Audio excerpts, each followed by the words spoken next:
Good afternoon. I'm Brenda Combs. I'm one of the co-directors here at KVEC. Today, we're going to talk about alternate assessment targets. After me will be Chasity.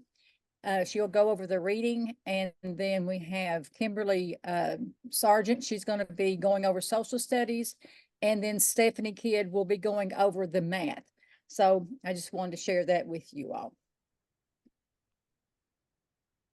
So the first thing we want to do is we want to learn how to read those standards. Remember, we don't write the standards. We are using targets for your alternate assessment. And for those of you all that have done this a while, you know what I'm talking about. So on the next slide, I have a more in-depth description of the performance expectations, your foundation boxes, your clarification statements, and your assessment boundaries. But anyway, we can see right here where it's got it's pointed for your performance expectations. Plan and conduct an investigation to compare the effects of different strengths or different directions of pushes and pulls on the motion of an object. So as you can see, this is a science standard. It's got a clarification statement on there. So it provides examples. So on this one, it's talking about swinging on a playground, pushing an object, a person stopping a rolling ball, those types of things. So you have some clarification there for examples. And then you have some boundary, an assessment boundary. So it says assessment is limited to a different relative strength or different direction, but not both at the same time. Assessments does not include non-contact pushes or pulls, such as those produced by magnets. Okay, so we have our target. We know what we're doing. We know what our limitations, sometimes we call the boundaries limitations. And that's the wording that we have in the new document that came out here in August. Then you have your foundation boxes here at the bottom. So we have our practices, we have our ideas, and we have our concepts. And as you go through them, it talks about planning and carrying out investigations. So with guidance, plan and conduct an investigation in collaboration with peers. For your discipline core idea, you know, we've got forces in motion, and then we have types of interactions, as well as relationships between the energy and the forces. Your concepts, your cause and effect. A simple test can be designed to gather evidence to support or refute student ideas about causes.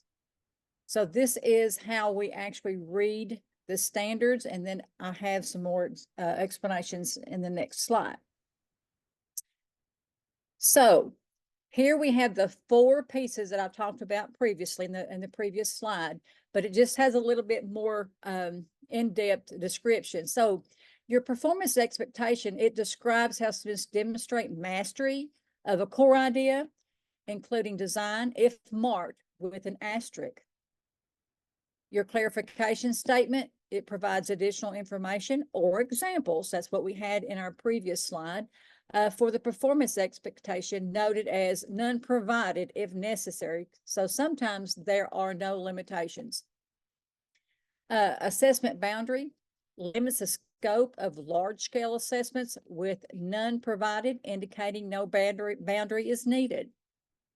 And your foundation boxes, they represent the foundational components of the three dimensions, and that's what we call the science and engineering practices, the disciplinary core idea, and cross-cutting concepts. A lot of us refer that as practices, idea, and concepts, like I did in the previous slide.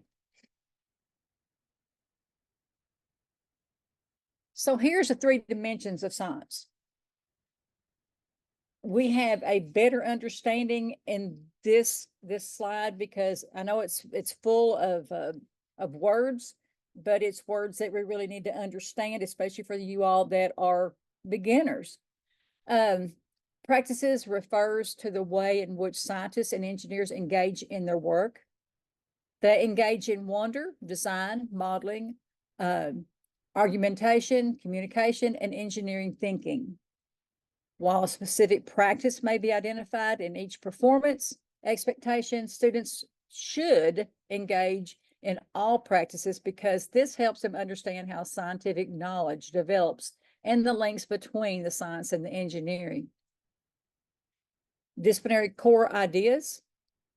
Core ideas are found in the Kentucky Academic Standards for Science. They're foundational understandings so that students may later acquire additional information on their own. The core ideas were organized with physical, life, and earth space science, which are traditionally associated with science. Not also found here are the ideas used in the engineering design process identified in the ETS, engineering, technology, and application of science. Cross-cutting concepts. Cross-cutting concepts are conceptual tools that are used as lenses for understanding the natural designed world. They provide ways of thinking and reasoning behind the phenomena across disciplines, uniting core ideas throughout the fields of science and engineering. While specific cross-cutting concepts may be identified in each performance expectation, explicit instruction and engagement in all of the cross-cutting concepts is expected. This will help deepen students' sense-making across a range of disciplinary contents. So your foundation boxes that are explained, as we talked about earlier, and then we have another slide that has a continuation of it. So when you're looking at your science and your engineering practices, you know, there's several of those. And on this slide, there's 3. And on the next slide, there are more. I wanted you to be able to see all of those, but I didn't want it to be too cluttery.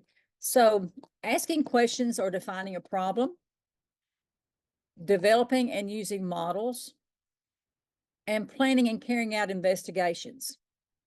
Those are the 3 that are on here.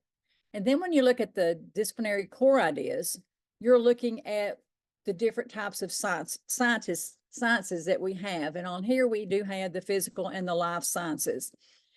On your cross-cutting concepts, you can see we could either have patterns, cause and effect, scale, proportion, and quantity.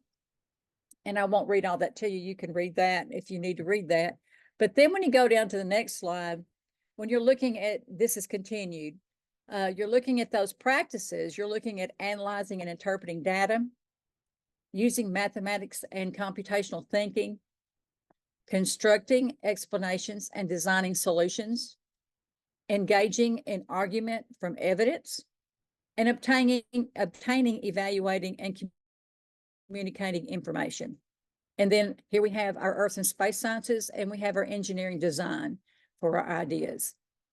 When you're looking at the concepts, you're seeing that we have systems and system models, energy and matter flow cycles and conservation, structure and function, and stability and change. These all are dealing with the science concepts.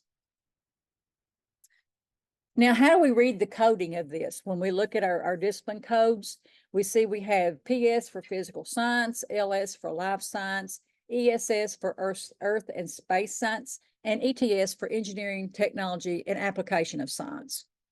So when we go over on this side over here, we see 07. That is the grade they're in. So they're the 7th grade. When you look at your discipline and core idea, you see that it's life science. And then, of course, the 2, you can see the standard number. It's a sequence, so this is a second sequence. So it's a 2. So that's how we read the coding of our target. The reason why I put this on here is for some of you all, we do have 2 windows for our assessments. So window 1 is going to open up on November the 12th. It will end on December the 18th. And then window 2, it opens on the 14th of April, and then it closes the 23rd of May. Now we do have that makeup. It's about a month long there for your window 1, and we'll get you'll get information on that as I send those emails out to you all when I receive them. But on here it tells us what standard. Now I'm just looking at the high school here. So we're looking at high school life standard 4.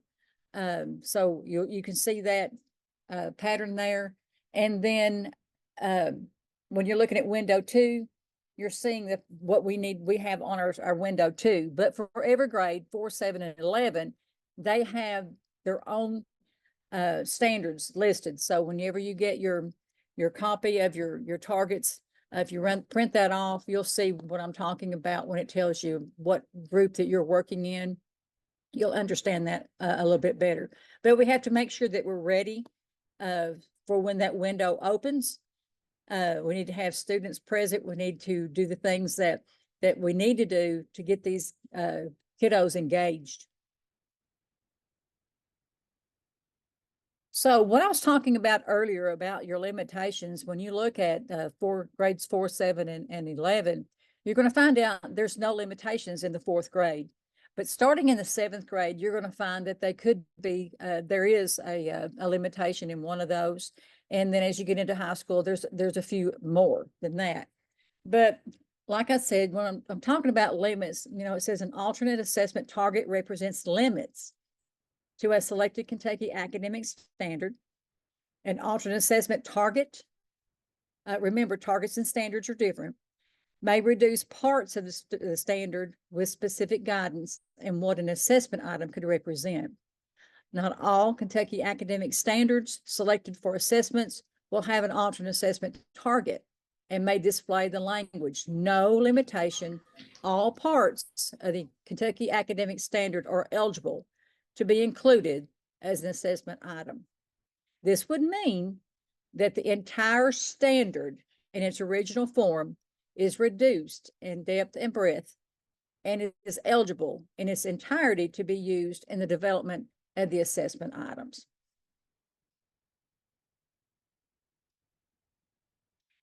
If you have any questions about your alternate assessment targets, how to read those, the understanding of any of that, you can contact me, or you can contact any of us here at Kentucky Valley Education Cooperative. We do have our specialist here, Kim Sergent, and then we have Chasity Craft and Stephanie Kidd that understand these targets fully. So if you need any help, you can contact us, and we don't care one bit to help you. Now we're going to go to Chasity Craft.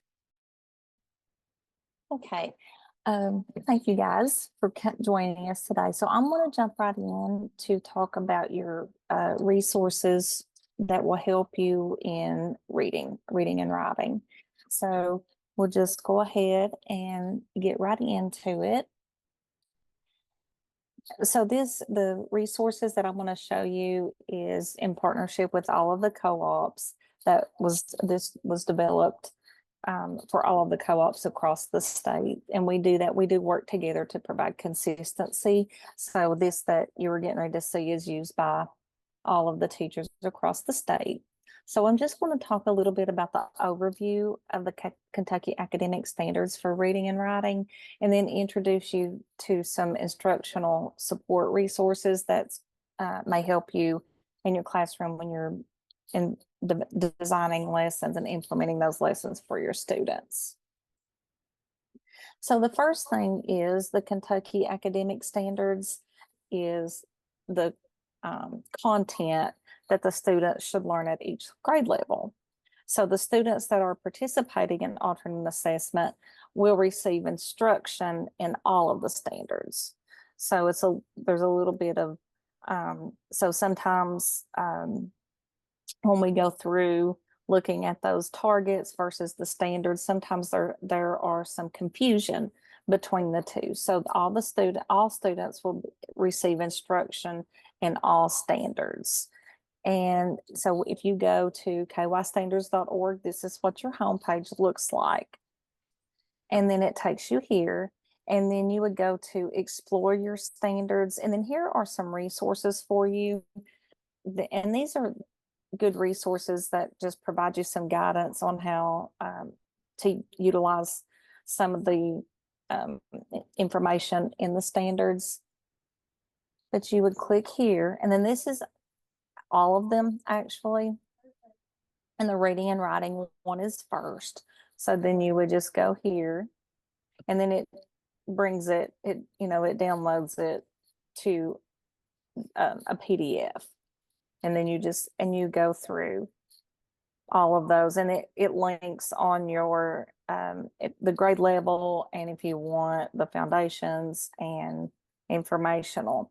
I'm not going to go in depth with this just because I'm going to show you how it aligns with your support document for your alternate assessment targets, because those will be laid out the same. I just wanted to show you how to access the Kentucky academic standards for reading and writing, but I want to show you in depth how it connects with the alternate assessment targets. Okay, so the next thing is the instructional supports. Okay, and this one is the Kentucky Alternate Assessment Resources for in Literacy. So this site is your instructional support document, and this is what will help you with when you're looking at the standards as well. So for example, when you click on this, you see that it is by grade level. And if you notice, it is not every grade level. These are just the grade levels that they are assessed in. But just keep in mind that this, again, they receive instruction on, they receive instruction on all of these standards, but these are just what they are assessed in for alternate assessment. So I'm going to just try to find one in the middle. Let's just go with 6th grade. So it is, so you just click on this, and then it has the 6th grade. This is the standard. And then this is how, this is why I didn't take you through the actual standard on the other page, because this is the standard. And that's listed first. And then underneath it is your alternate assessment target. And so it gives you some guidance on implementing that standard. So this one says limit full standard to providing details that reflect the theme, excludes the summary. So it gives you just a little bit on how to implement those. When you are looking and so this is set up the same way as the standards are. So this first section in the middle, this is where like your current, what would be expected currently for the current grade level. This is what some I can statements for your kids. This category right here are the prerequisite skills, and this is from the prior grade levels.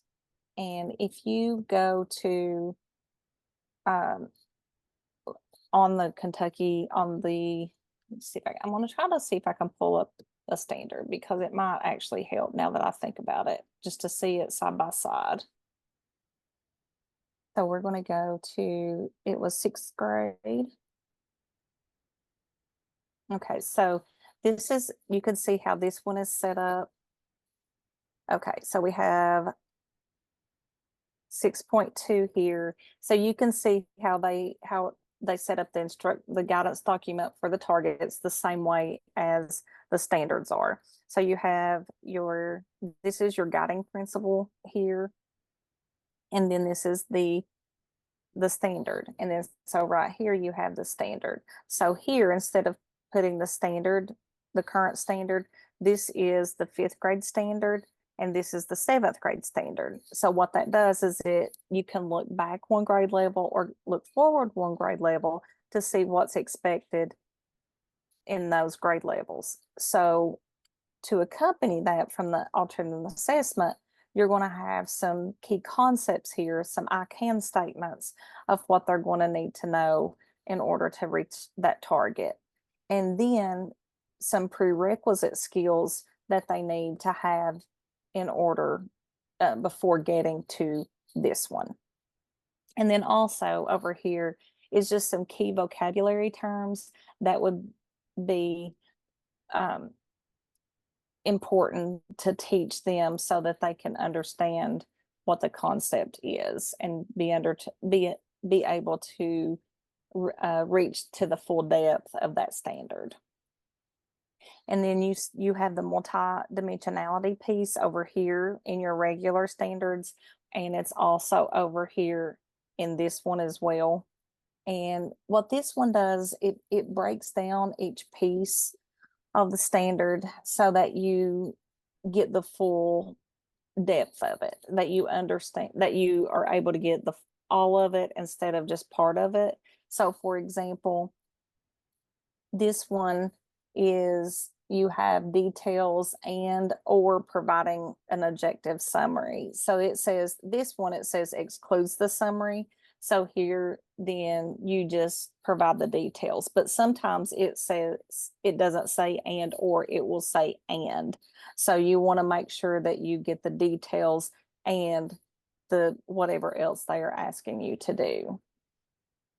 So all grade levels is laid out the same. So this is reading, and then this one is writing here. And then also at the bottom of this one, they also added a link for you that takes you back to the standards as well. So you have that other one, but if you're on this website, you can click here and then it gets you to the regular standards. And at the bottom are some SDI tools that you can use that will help you. This will help you identify some problem indicators that they may be experiencing. This is observable behaviors. You can look at your kid and kind of see what they're having trouble with and come over here and find it. And then this gives you some ideas and some links for some resources that you can use there too. And so this is a reading and a writing one, coaching documents. And then here are just some literacy examples for SDI, some specially designed instruction. This is a supplemental document that goes with your schoolhouse document. And these are all just literacy specific here. And then, so just to kind of take you through on the, like as I walked you through, these are just some screenshots with some ideas and examples that will help you understand how the document is laid out. So if you notice, this one was highlighted yellow. So that just tells you that's when it will be in window 1. So that's when you would teach that. And then over here, it talks about the multidimensionality. And I talked about that just a little bit, and it just helps break down. It goes into the green is comprehension. And then it helps you, like I said, to get to the full depth of the standard. These are your prerequisite skills that you would need prior to getting to this standard. And these are your I can statements. Now, also just know that this is not an exhaustive list. These are just some examples and you can add to these. There are many more that you could use when you're teaching this standard, but these are just some ideas that can get you started and that will kind of guide you on the skills that you need to do. And then these over here is the key vocabulary terms that we talked about, that sometimes when you're deciding your vocabulary instruction, then you want to make sure that some of those words are needed, that you choose are needed. Let me start that sentence over. You want to make sure that you choose the words that are important to what's being taught. And so what I mean by that is, if you have a set of vocabulary words, sometimes there are, 10 to 20 words. So you want to pick ones that they need to know in order to make sense of the text, and the ones that they may not necessarily need as much, then you can eliminate those. And then down at the bottom are some links just for extra support and just some deeper understanding for you. This on this side is, again, it's got the homepage for the standards, and then it's got some, I guess, literature for you as teachers that would help you have a deeper understanding of the content. So like professional learning, I guess. And then this other side is resources for that you could use for your students. So the left side is for you and the right side is for the students. And then this is a written example, and they are laid out the same way, just like the standards are for reading and writing are the same. This support document is laid out the same as well. And the last thing I'm going to show you is this is an alternate assessment Google site that was developed by the low incidence consultants across the state.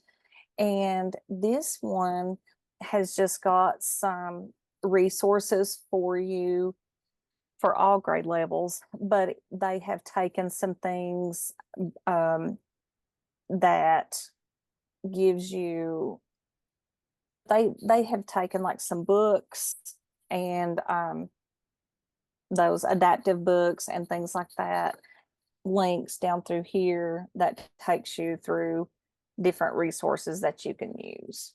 And that is all that I'm going to share. And I know that was a quick overview of all of it, but if you do have any other questions, then just don't hesitate to just reach out to us like Miss Brenda had said earlier. Thank you. Okay, our next person up was going to be Miss Kim Sergent, and she is going to explain the social studies, and she is an expert on social studies. So if you need any help with social studies, she's the one to go to. Thank you, Brenda. I would like to think I'm an expert, but I think I know better. I just try real hard. So anyway, so to look at this really quickly, you guys, in terms of social studies. By the way, I just wanted to tell you guys, and you're going to see it on the next slide, is that today is a very important day for us. Today is Constitution Day. So happy Constitution Day, you all. September 17th. So is a big day for us always in social studies. So also in that vein, by the way, don't forget that if we are federally funded, we are to have some type of recognition within our schools. You can do it apparently in an abundance of ways to recognize the Constitution. You can do it classroom by classroom where they come up with a plan together or have an assembly, whatever it may be. But we do have to document that we have recognized and honored Constitution Day in our schools. Okay, go ahead there. So the big thing, and I love that Chasity said this, is that we have our target standards, but most importantly, we teach all of the standards. And some of the resources I'm going to share with you guys at the end are assuredly going to help you guys to do that. But in order to teach our standards, we have to understand that architecture there. So looking at our architecture, this graphic organizer that you guys are going to see explains it best. And you see there, we've got the big circle, which is inquiry, and that's the teal color. So just like you have those interdisciplinary literacy practices in English, in reading and writing, showed my age there, but in very much what correlates perfectly and dovetails with reading and writing in that is our inquiry practice standards. So to understand how these standards work together, and I know that you guys recognize those disciplinary strand standards, but we have two types of standards.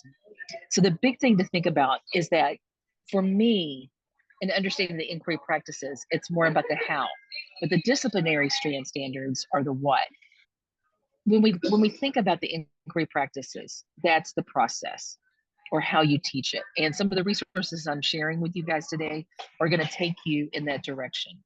Because when we think about it, especially when you see there's questioning, investigating, using evidence, and communicating conclusions, most importantly with your kids, if we're teaching toward a question, that's going to be easier to understand, easier to work to, and most importantly, easier to communicate and measure their learning.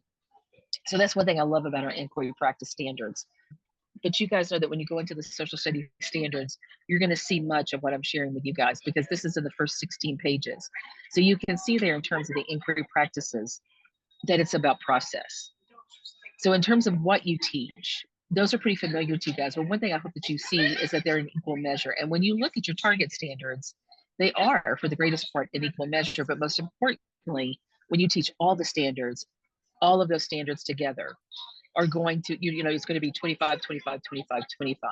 We're not going to have a heavy emphasis on civics or, history. It's economics and geography get to share that space.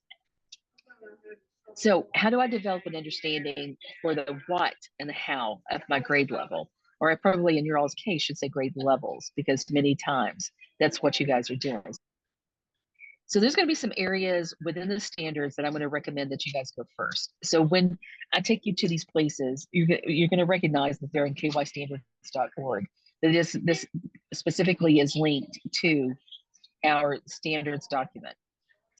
So the grade band overview, I'm always going to recommend that you guys go into that and look at that, especially for those of you that maybe work K5 or K8. These pages for you guys are going to be incredibly important, and I'm going to talk about that in just a second.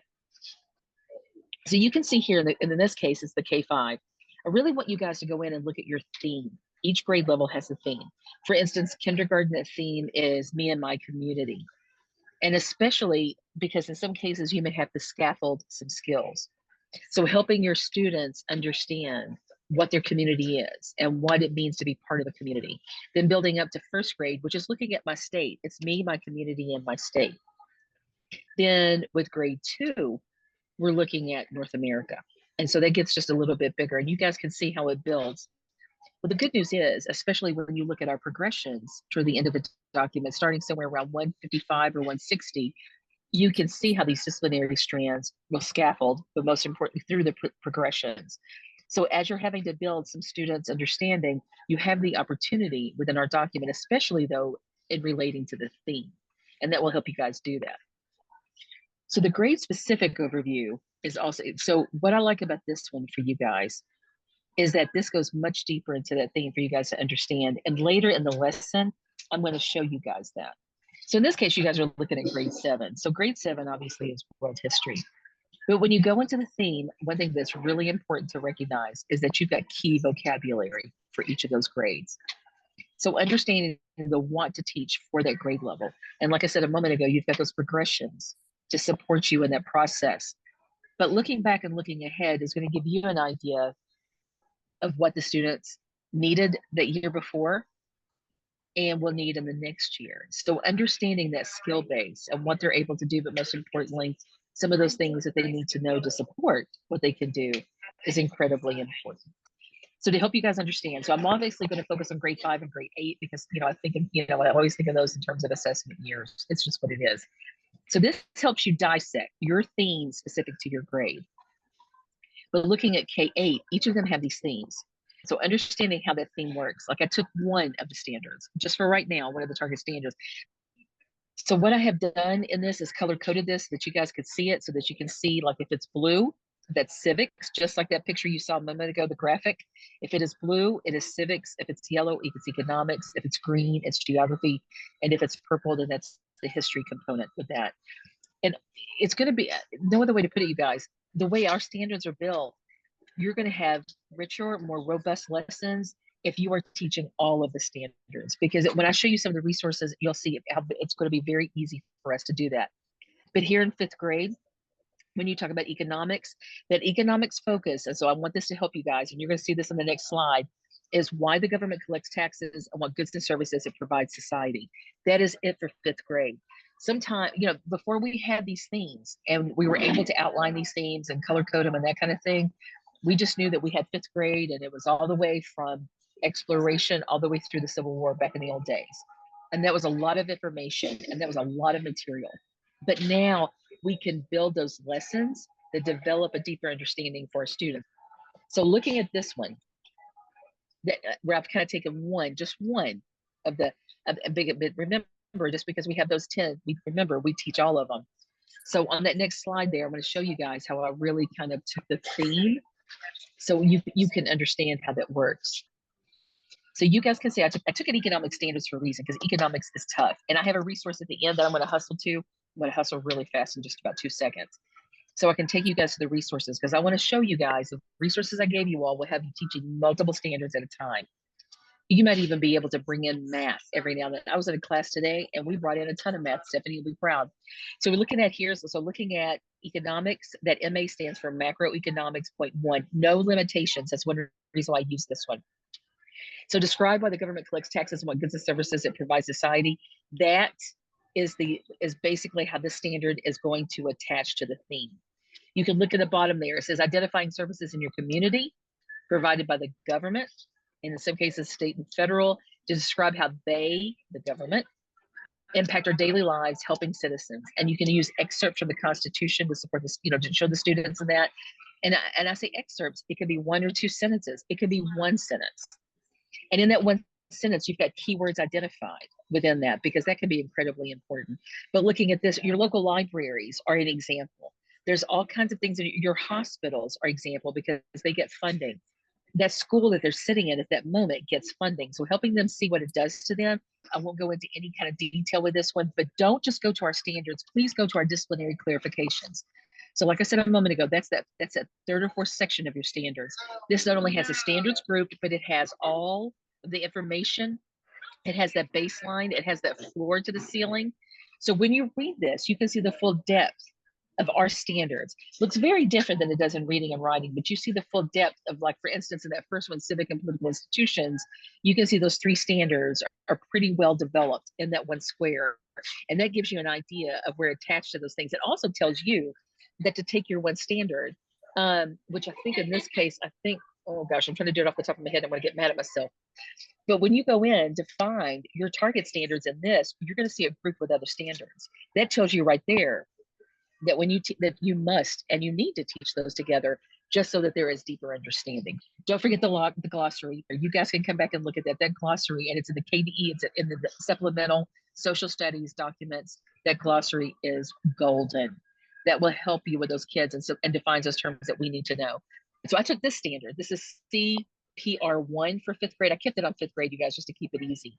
So what I'm going to do when I look at these standards, and you guys can see here, I've got the standard. I've identified those keywords.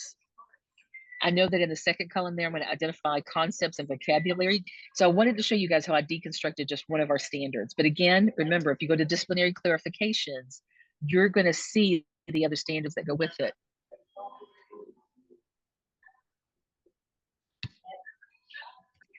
I really want you guys to go back and look at this one later, okay? Because this one kind of explains how we look at our standards according to our theme.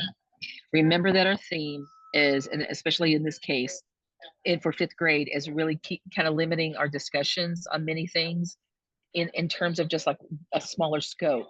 So that, because that way, mostly because when you're talking about 5th grade, I mean, just think about what those kids know, they've experienced in American history, and they can think of it to the point. It's that foundational thinking. So you can see here how I've deconstructed that. So determine how efficiently federal laws protect, serve the people of the country, and what this looks like in your community, state, and nation. So just understanding how these terms and those examples that I've given under each of those will hopefully help you guys. Your lessons will need questions, sources, and tasks. That's what every classroom that teaches social studies across the state is going to have in theirs. Understanding that we have to have that question that we teach to, we have those sources that we're going to have to use, and the tasks are going to complete. So this is 2 of our standards brought together. So understanding how they relate. And I'm going to have 3 or 4, I'm going to have a reading informational standard in this. So I gave you an example of what the inquiry looks like on this slide. So you guys can come back to that, because this shows you like a little mini unit each of these days. And believe me, in teaching day 1, day 2, and day 3 of this, you're going to be teaching multiple standards. But most importantly, you're going to have those reading informational. Please don't forget, this is where we really get deep into those reading standards for your kids. We're supporting them in more than just really the one content area. So notice in this, looking at that last one, we're actually going to start looking at economics in this. So if it's blue, remember, if it's civics, if it's yellow, it's economics. So the big thing to think about, you guys, with us is that it's bringing in multiple sources. If it takes you 2 days to teach one question, like in this case, what is the Constitution? Take those 2 days, because what we are about is developing depth of thinking. And God knows our kids can think Okay. And we want to give them the opportunity to do this. So this has everything that you guys need. Again, come back and play in this because you guys are going to have the PowerPoint. Come back and look at this. And we're even talking here about how do we bring math into this lesson. But most importantly, you guys can see how we've incorporated the reading. Scaffolding, I told you earlier, you can see how those skills are built within that. And then the last slide, I want to show you guys the last two, and you all can play in those. I actually have a QR code in this. I've given you all some resources, and these resources have phenomenal lessons within them that when you teach them, like I said a moment ago, you're going to be teaching multiple standards at one time. Thank you so much for your patience. Thank you for putting up with me. Thank you, team. Okay, so now we're going to, I'm going to introduce you to Stephanie Kidd. She is our math consultant, and she is a very good math consultant. So if you have any questions with math, here she is. True, Brenda. So glad you saved the best for last. But math is wonderful and it's great, and we've got to get our kids in there diving into the numbers. So things that Chasity shown you, because she's just fabulous in herself, but she showed you guys how to actually access the site.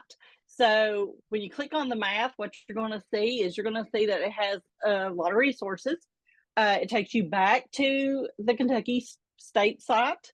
It also gives you a chance to look at some the regular standards. But just like what Chasity and them did for reading, we did the same thing for math, but we also put it in a progression, because sometimes if I'm teaching 5th grade, I have to back up a little bit, right?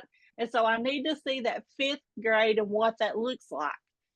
So with that, you can click on it. This is a good example of equations and expression. And it goes back, of course, to 5th grade in this one, because that's where that standard actually starts at for alternate assessment. Now, for some of them in numeracy, they go all the way back to 3rd grade and even on to 2nd grade. If you look at our standards, that's why it's a coherence. You really got to start out with the standards themselves, okay? So, and I can't speak enough about that. Sometimes we have to back up and we got to really get down to that counting and cardinality to start them out with, just to get them familiar and then move them forward. And I'm going to give you some resources after this of some things that you can do. So in mathematics, the way this site is set up, the great thing about it is I'm going to choose 5th grade, okay? Whatever grade level you're working on with your student, that's the grade level where you're going to be at. But let's say we've got a 5th grader. And in here, these are our wonderful targets. And I love fractions. Love fractions. It's my favorite thing. So I'm going to click on the first fraction. And in this one, it says we have the regular standard here. And then below it, we actually have the alternate assessment target.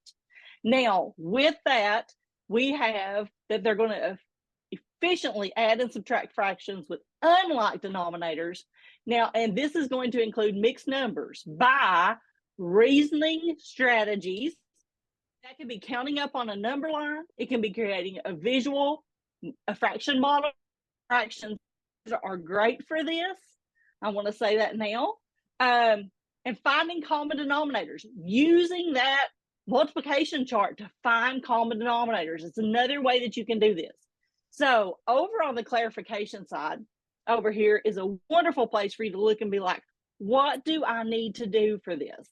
And so it gives you some examples of some things that you can do. Now, another thing I want you to be very aware of with our fraction ones, and this is not included on this, and we're going to have to go back and work on it because as co-ops, we've worked on these, but in 4th grade, we only go so far in our fractions, and you got to pay attention to denominators.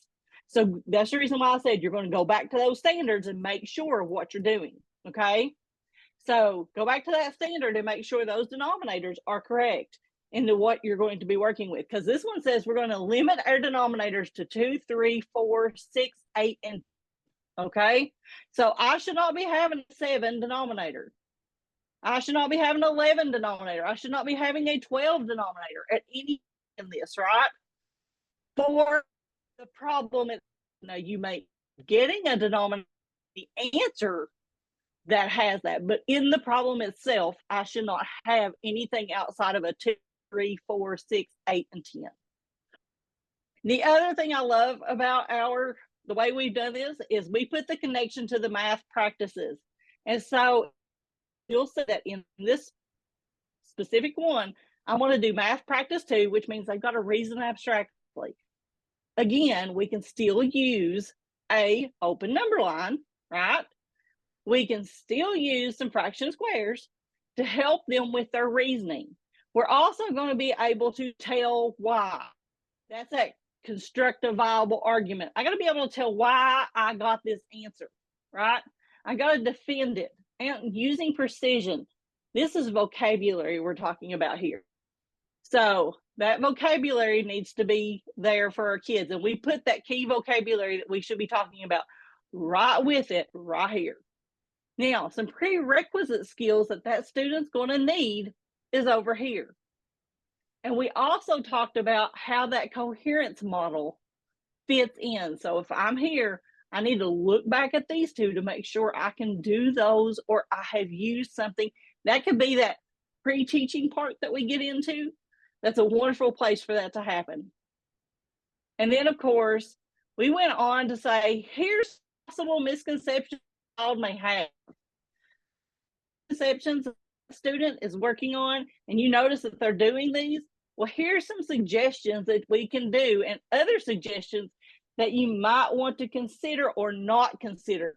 Like, let's not do the butterfly method. The method is that most of our kids get confused in. We want to use visual model images. If you guys have not heard of the wonderful Polypad by Amplify, it's free.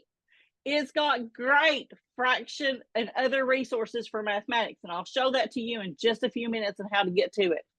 Additional resources that we put on here are some activities and other places that you can go. Toy Theater is a wonderful place for virtual manipulative.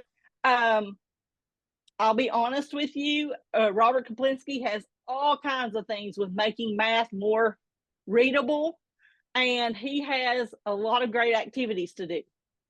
So, since I've only got 4 minutes, I want you to think about how to do this conceptually.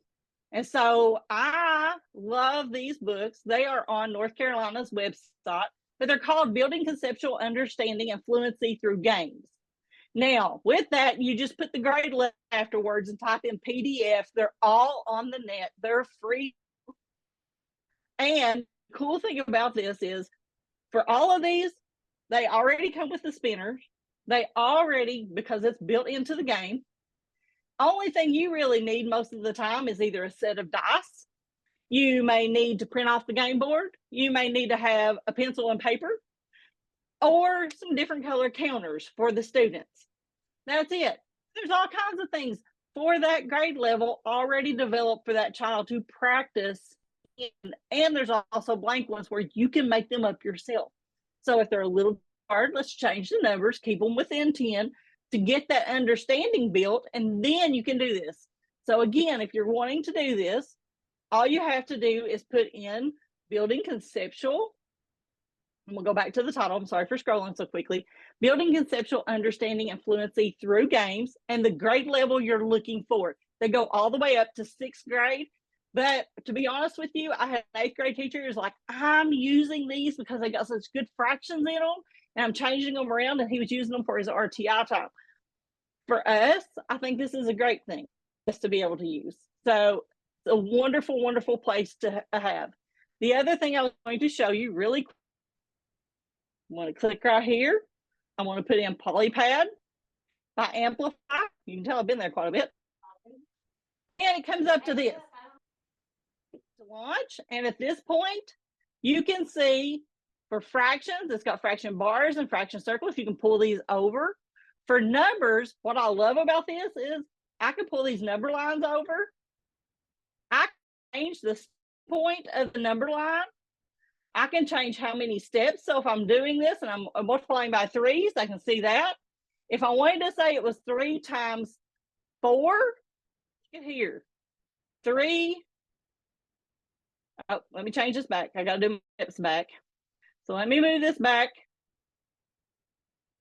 Now, we're going to say this is 3 times 4. Well, I put it to 0 for everything, didn't I? So, steps of 1. We're going to do 3 times or I'm going to move my first counter over to 3. Guess what it does? It moves this right on up. I can click on here. I can move this. That's going to land on 12.